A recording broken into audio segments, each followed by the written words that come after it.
Okay, so today we are going to solve the first practical problem of the banking final accounts. Okay, so in the previous lecture, we have studied how to prepare the banking final accounts, all the formats, balance sheet, then schedule related to the balance sheet, profit and loss account, and then schedule related to the profit and loss account.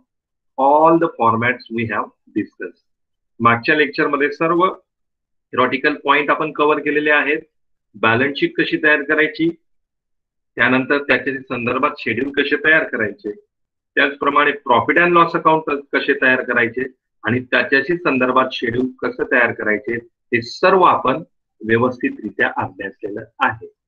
And now from that we have to solve the practical problem of the banking final accounts. Okay, now all you are ready to solve the problem. सर्वजण तयार आहात? Yes, Okay. sir. Yes, sir. So now we are going to solve the problem. First of all, we will see the problem. It is the problem of the question paper of April 2019. The problem आपण practically solve करणार आहोत. त्यासाठी आपण problem पहिल्यांदा अभ्यासणार आहोत आणि हा जो प्रॉब्लेम आपण सॉल्व्ह करत आहोत, हा प्रॉब्लेम एप्रिल 2019च्या प्रश्नपत्रिकेमध्ये विचारण्यात आलेला होता. Okay, now on your screen this is the problem. It was asked in the April 2019 question paper. April 2019च्या प्रश्नपत्रिकेमध्ये हा प्रॉब्लेम विचारण्यात आलेला होता. now look at carefully on your screen. Following is the trial balance of Sharda Bank Limited Sangli as on 31st March 2018. म्हणजे 31 March 2018 रोजीचा Sharda bank limited सांगलीचा trial balance आपल्याला त्या ठिकाणी दिलेला आहे. Now what is given in trial balance? तर trial balance मध्ये आपल्याला काय काय दिलं? Particulars, debit, credit. These are the three columns of the trial balance. First of all, what is given there? Premises less depreciation, debit balance 1,85,000.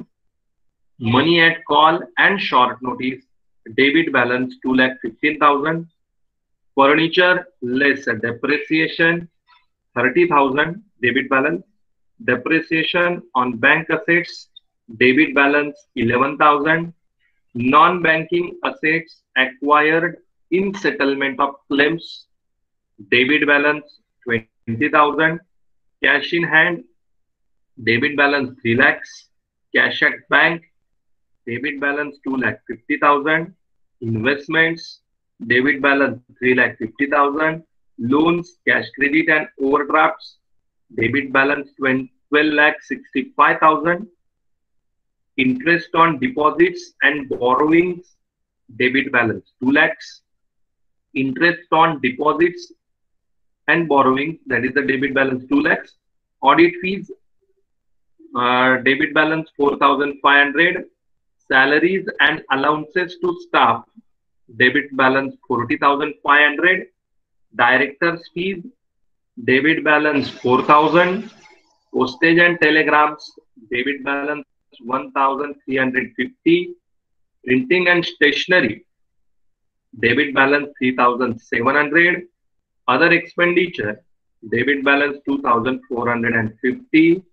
Interest and discounts, credit balance 3,67,500. Then share capital. Under the share capital, first of all, authorized 7,500 equity shares of ₹100 each. Authorized capital त्या ठिकाणी दिलेला आहे. Authorized capital amount is not given there. Then we have to calculate that when we have to do the entry of that. Okay, ते आपण calculate करू. Then issued and subscribed capital is there. 6,000 equity shares of ₹100 each, fully paid. Debit balance, credit balance of that 6 lakhs. Then the statutory reserve, credit balance 1,20,000. And deposits 12,50,000 credit balance. Provident fund credit balance 1,35,000. Borrowings from Mehta Bank Limited, credit balance 2,55,000. Unclaimed dividend, credit balance 4,000. Commission and exchange, credit balance 4,000. Sorry, commission and exchange credit balance 37,500.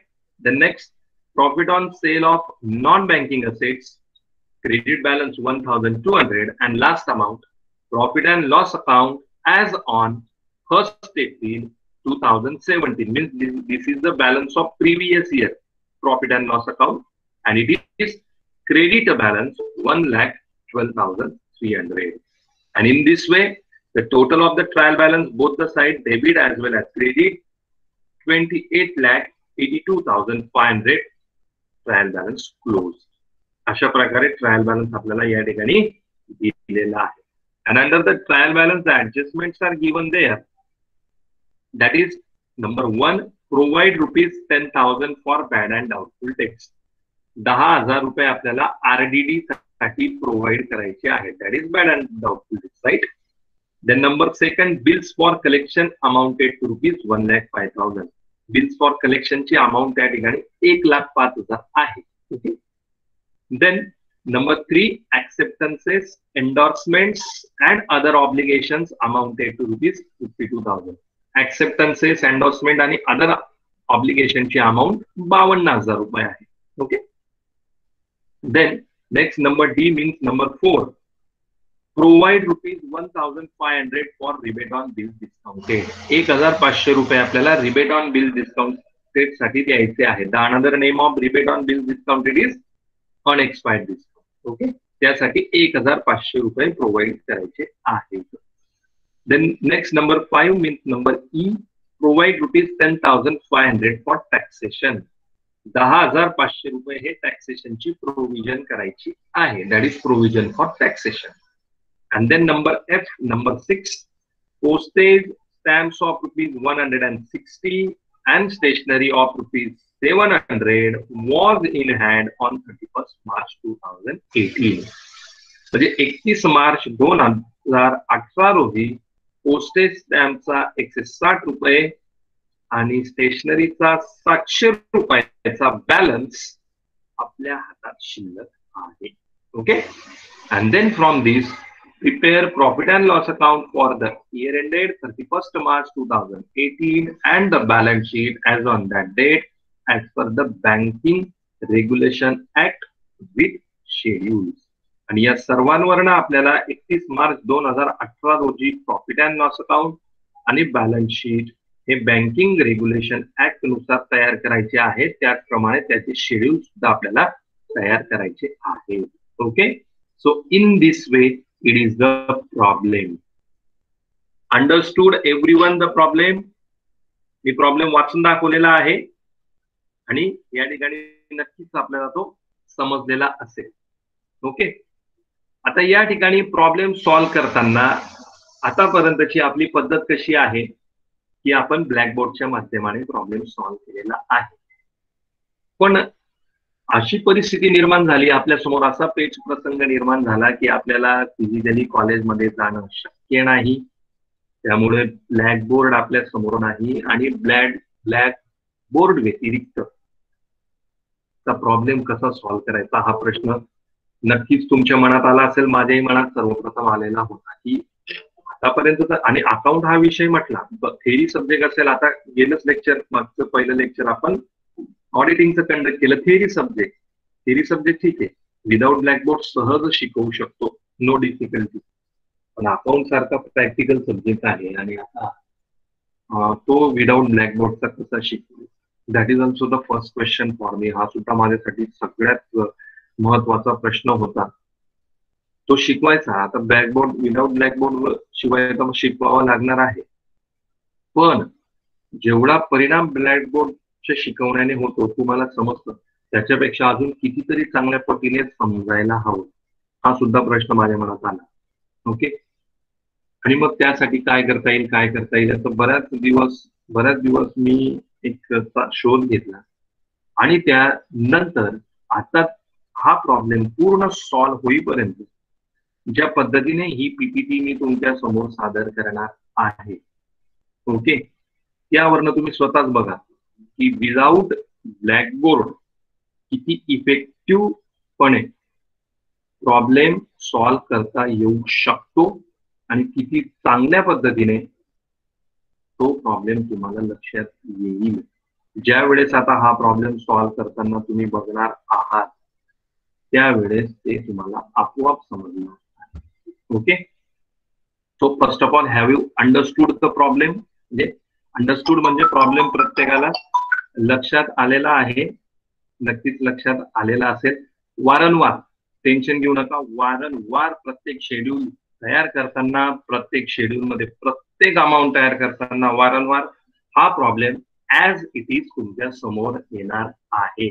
As it is एक एक amount record करताना as it is अशाचा असा problem मी तुमच्या स्क्रीनवर या ठिकाणी प्रत्येक amount record करताना तुमच्या स्क्रीनवर देणार आहे. त्यामुळे तुम्हाला कुठलीच अमाऊंट समजण्यास अजिबात प्रॉब्लेम येणार नाही.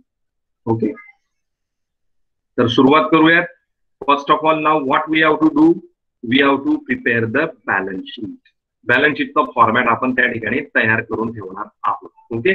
पहिल्यांदा आन्सर द्या की हा प्रॉब्लेम प्रत्येकाला व्यवस्थित स्क्रीनवर दिसलेला आहे. प्रत्येकाला मी वाचून दाखवलेल्या अमाऊंट लक्षात आलेल्या आहेत. Yes sir. Yes, sir.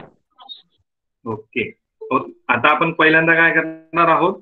Now first of all what we are doing, we are going to prepare the format of the balance sheet. Format आपण बघितलेला आहे. ओके. तो फॉर्मॅट आपण या ठिकाणी तयार करणार आहोत. ओके.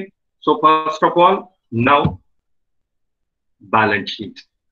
या ठिकाणी फक्त काय दिसतंय आपल्याला, ब्लँक फॉर्मॅट दिसतोय. Okay. On your screen there is the blank format. First of all, while solving any kind of problem, what you have to do, first of all, give the appropriate heading. ज्या वेळेस तुम्ही problem solve करणार आहात त्यावेळेस तो problem solve करताना त्याला प्रत्येक अकाउंटला हेडिंग असणं आवश्यकच आहे. ज्यावेळेस तुम्ही FY ला मी तुम्हाला अकाउंट शिकवलं असेल त्यावेळेस सुद्धा मी काय म्हणालो होतो की ज्यावेळेस कुठलंही तुम्ही अकाउंट तयार कराल that should have the proper heading. त्याला हेडिंग असलंच पाहिजे, नाही तर ते अकाउंट कशाच्या संदर्भात आहे, काय आहे, काहीच आपल्याला समजत नाही. So which bank is given, कुठली बँक दिली आपल्याला, again we are going to problem. आला प्रॉब्लेम तुमच्या स्क्रीनवर. कुठली बँक दिलेली आहे आपण प्रॉब्लेम मध्ये त्या ठिकाणी बघणार आहोत. Following is the trial balance of Sharada bank limited Sangli. कुठल्या बँकेचा आहे, शारदा बँक लिमिटेड आहे. राईट. शारदा बँक लिमिटेड साठी आपल्याला त्या ठिकाणी बॅलन्स शीट तयार करायची. Again we are going to our balance sheet. आली बॅलन्स शीट तुमच्या समोर. परत आपण बॅलन्स शीटला आलेलो आहोत. बॅलन्स शीट तुमच्या समोर आहे. कुठली बँक आहे, Sharada bank limited Sangli. See it is the heading. In the books of Sharda Bank Limited Sangli, balance sheet as on 31st March 2018. Okay, this is the heading of the balance sheet. हे आपलं balance शीटचं heading आहे. आलं लक्षात heading balance शीटचं. Yes, difficulty till now. No तिला sir. Problem आहे त्यामुळे slow पद्धतीने जाणार आहे. कारण की माझा हेतू काय आहे, वेळ किती लागला चालेल पण प्रॉब्लेम 100% प्रत्येक स्टुडंटला समजला पाहिजे. That is only the purpose. मला वेळेचं बंधन नाही.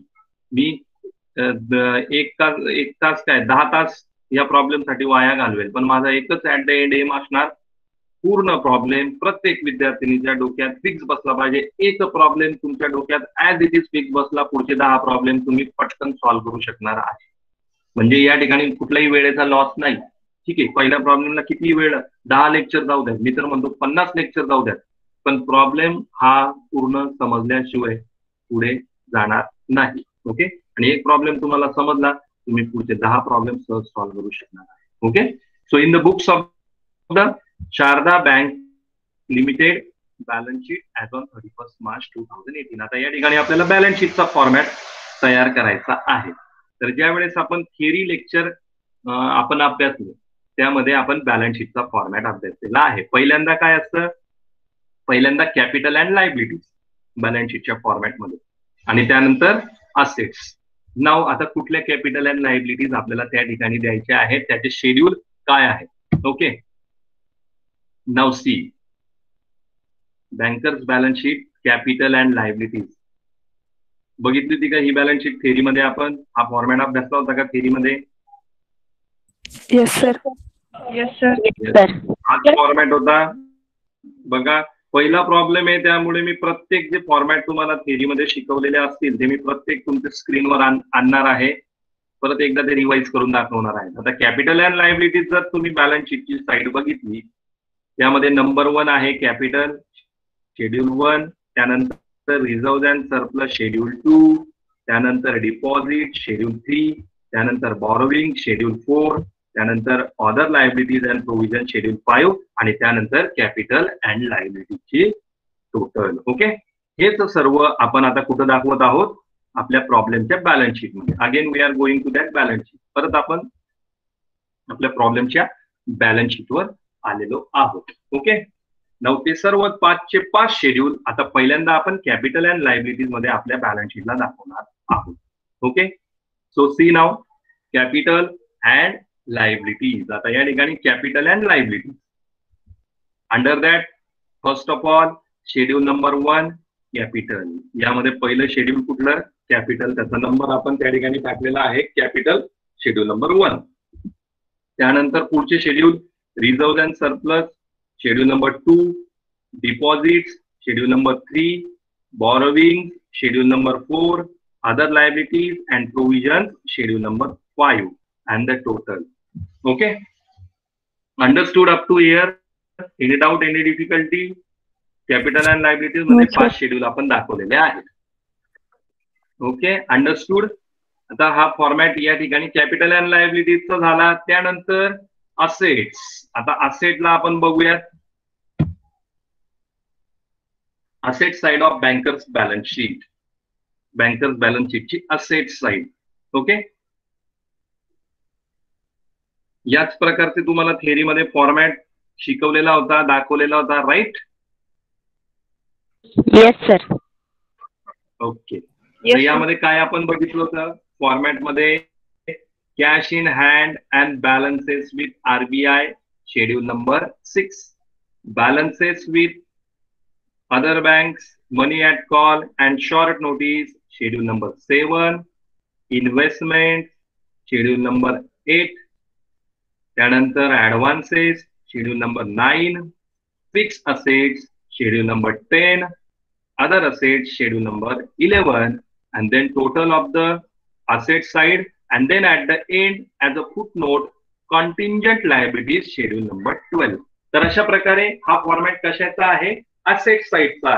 यामध्ये शेड्यूल नंबर 6 to 11, त्यानंतर त्यांची टोटल आणि त्यानंतर फुटनोट म्हणून शेड्यूल नंबर 12. हाच फॉर्मॅट आपण आपल्या प्रॉब्लेमच्या बॅलन्स शीटला दाखवणार आहोत.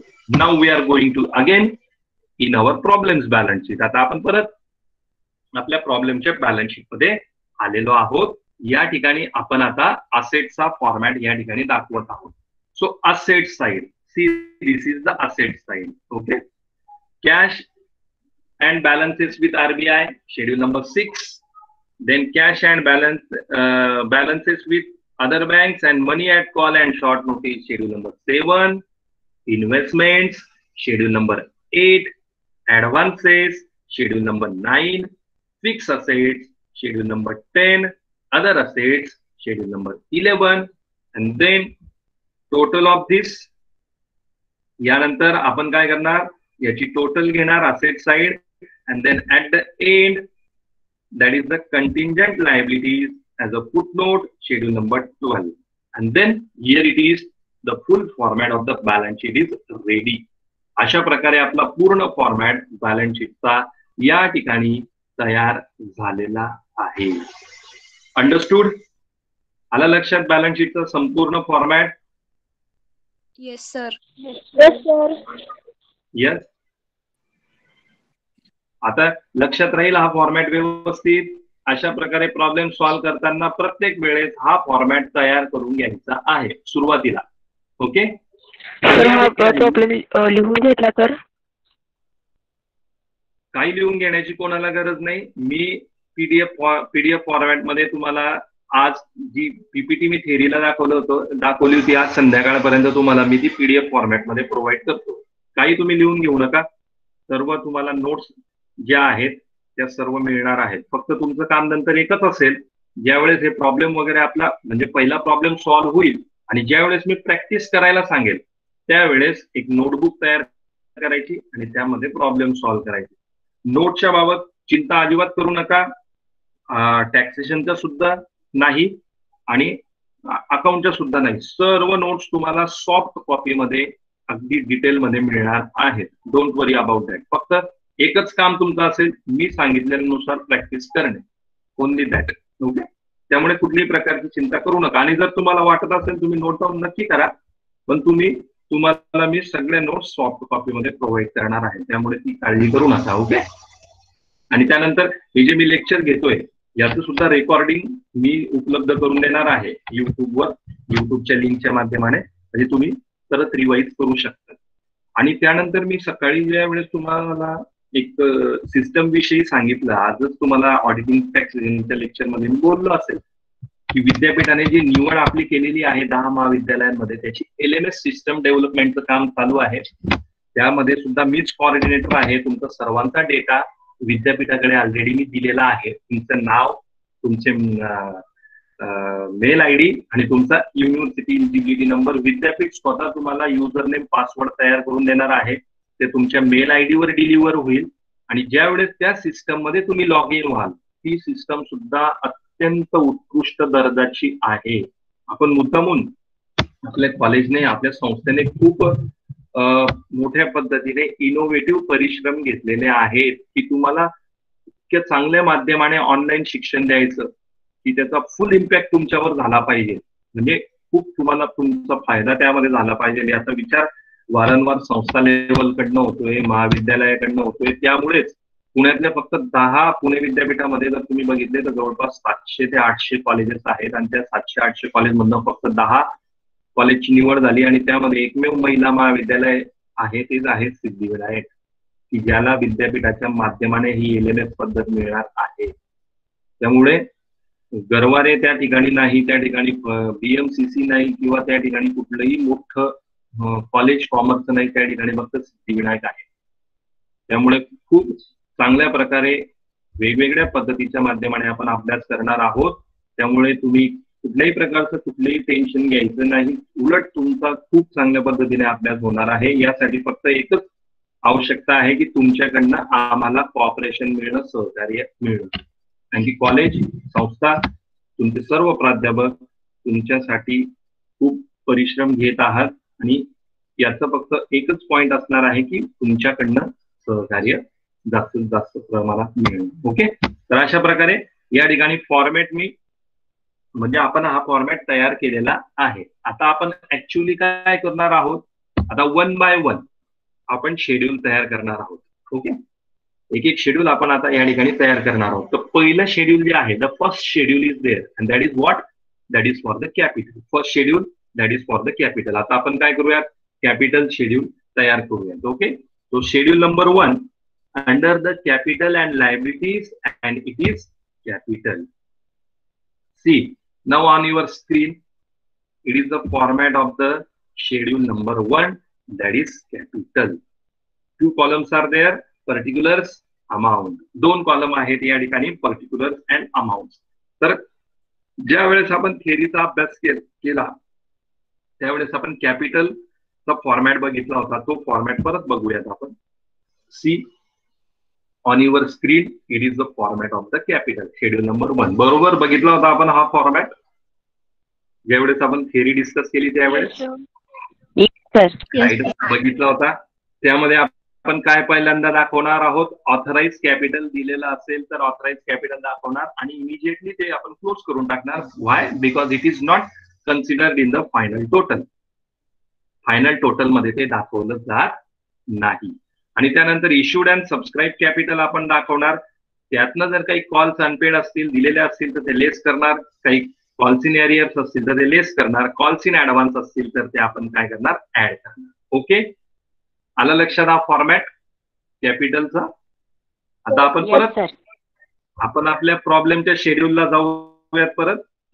Again we are in our problem schedule number 1 capital. आता कॅपिटलची अमाऊंट काय दिलेली आहे ते आपल्याला बघायचंय.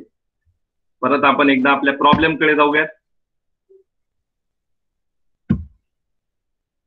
It is the problem. तुमच्या स्क्रीनवर प्रॉब्लेम आला आहे. आता यामध्ये कॅपिटलची अमाऊंट कुठली दिलेली, authorise capital and issued and subscribe capital, ते आपण फाइंड आउट करणार आहोत. तर ट्रायल बॅलन्स जर बघितला आपला, तर या ठिकाणी काय म्हटलेलं आहे, authorised capital 7,500, equity shares of ₹100 each. Authorise capital आपल्याला त्या ठिकाणी दिलेलं आहे आणि ऑथराइज कॅपिटलच्या संदर्भात आपल्याला काय सांगितलेलं आहे, that is the 7,500 equity shares of ₹100 each. 7,500 equity shares आहेत आणि किती, ₹100 आहेत. ओके, तर आता आपण आपल्या शेड्यूल नंबर 1 ला ऑथराइज कॅपिटलची अमाऊंट दाखवूया. Okay, so schedule number 1 authorise capital आलाय. शेड्यूल नंबर 1 तुमच्या स्क्रीनवर. It is the schedule number 1 authorise capital. किती आहे authorise capital, 7,500 equity shares of ₹100 each. See, authorise capital 7,500 equity shares of ₹100 each. Okay, and then how it comes, 7,50,000. किती झाली त्याची amount total, 7,50,000. how we got 7,500 into 100, 7,500 गुणिले 100 म्हणजे किती झाले ते, 7,50,000. फक्त एक रिक्वेस्ट तुम्हाला ही असेल की कॅल्क्युलेटर तुमच्या जवळ असू द्यात while solving the problem. आता या ठिकाणी आपण सॉल्व्ह करतोय प्रॉब्लेम, तर त्याच्या टोटल चेक करण्यासाठी कॅल्क्युलेटर हे प्रत्येकाकडे असू द्यात. व्हेनेवर, मी तर पहिल्यापासूनच सांगत आलेलो आहे, whenever you are studying accounting, taxation, whenever you are solving the problem, you must have the calculator. ज्यावेळेस तुम्ही प्रॉब्लेम सॉल्व्ह करणार आहात त्यावेळेस तुमच्याकडे कॅल्क्युलेटर असणं. साधं 1+1 अकाउंट मध्ये करायचंय, माहिती आपल्याला, 1+1 2, तरी सुद्धा आपण कॅल्क्युलेटरवर करणार. आपल्याला रिस्क घ्यायची नाही, आपल्याला अमाऊंट चुकवायची नाही आहे ना. आपल्याला मुभा कॅल्क्युलेटरची दिलेली फुल्ली त्याचा वापर आपण करायचा आहे. ओके, अंडरस्टूड नाव.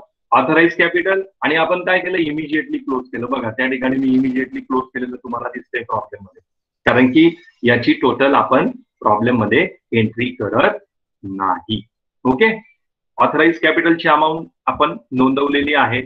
त्यानंतर जर आपल्या फॉर्मॅटनुसार आपण परत बघितलं, आपल्या फॉर्मॅटवर आपण गेलो, तर ऑथराइज कॅपिटल नंतर काय सांगितलंय आपल्याला, issued and subscribe capital. Okay, आता इशूड अँड सबस्क्राईब कॅपिटलची अमाऊंट आपण आपल्या शेड्यूल नंबर 1 ला दाखवणार आहोत. परत आपण शेड्यूल नंबर 1 ला गेलेलो आहोत. इथे आपल्याला अमाऊंट दाखवायची आहे, त्यासाठी आपण प्रॉब्लेम मध्ये बघूयात किती अमाऊंट दिलेली आहे आपल्याला इशूड अँड सबस्क्राईब कॅपिटलची. See, come here. काय म्हटलंय, issued and subscribed capital 6,000 equity shares of ₹100 each, fully paid, and the amount is 6 lakh.